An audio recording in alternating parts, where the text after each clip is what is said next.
when Jan Wenner started Rolling Stone, he hired Jon Landau to be the founding music critic. So Jon was like the preeminent music critic in America. And he was a real authority, and he famously wrote an essay where he said, "I've seen rock and roll's future, and its name is Bruce Springsteen." And that was in 1974. Jeremy, it's lovely to see you.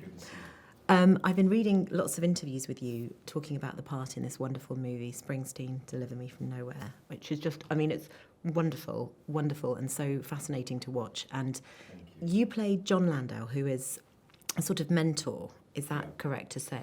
Yeah, I mean, Jon is, he kind of defies categorization. Jon is he's, technically Bruce's manager, producer, but is really his friend, mentor, partner in crime.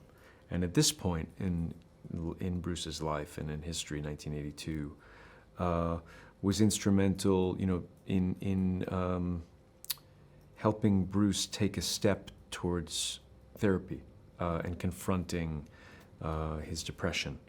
Jon himself had been in analysis, and so to say, the way that Bruce describes it in his autobiography, Jon is the Clark to Bruce's Lewis, and Lewis is up front, and Clark is in the back helping guide the voyage, and they've been on this voyage together for 50 years.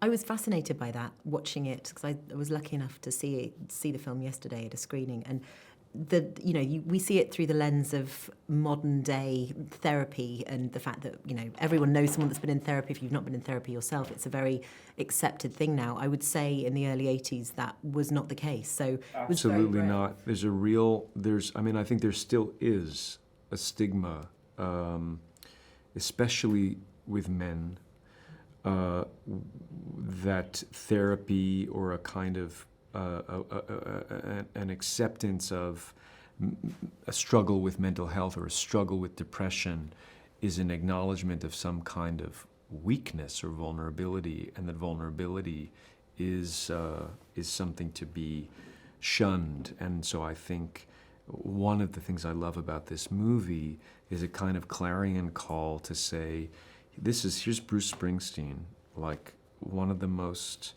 iconic figures in the world, powerful, strong, omnipotent seeming person who struggles with depression and who had the courage to face that and shake hands with that, and for whom that has only enriched him.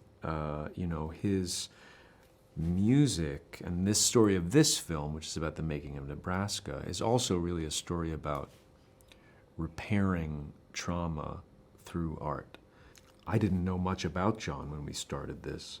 When Jan Wenner started Rolling Stone, he hired Jon Landau to be the founding music critic. So Jon was like the preeminent music critic in America, and he was a real authority, and he famously wrote an essay where he said, "I've seen rock and roll's future, and its name is Bruce Springsteen." And that was in 1974. And so that's how they began. Those words were sort of created Bruce's destiny in a lot of ways. And then they linked up on Born to Run, and they've been together and, haven't slowed down since. Obviously, playing a real-life character comes with challenges. You have somebody that that you can look at all the time and work out whether you're doing an impression or you're sort of interpreting it in your own way. How helpful was he to that process, to creating that character? Immensely helpful when you can go to the Oracle. It's an amazing asset to have. It doesn't change all the work that you yourself have to do. Which is essentially to graft onto your inner life this whole other person. And that's something you have to do alone. But it's also, you're trying to... I remember running into the late, great Phil Hoffman, who was a great hero to me and all of my peers. And he was about to do The Master. And I remember asking, we were in the lobby of the Public Theater, I remember asking him, you know, have you been watching all this L. Ron Hubbard stuff and studying L. Ron Hubbard? And he was sort of like affronted by that slightly and said, you know, no, our job is to find the essence of a person and find that in ourselves. It's not to do something mimetic. It's not about L. Ron Hubbard. It's about creating your own version according to your instincts and imagination, an essence of something that you perceive. So I always think about that. In a sense, it's a portrait, not a photograph. Mimetic's a brilliant word. It's fantastic. Gold Radio. All-time classics. Gold Radio.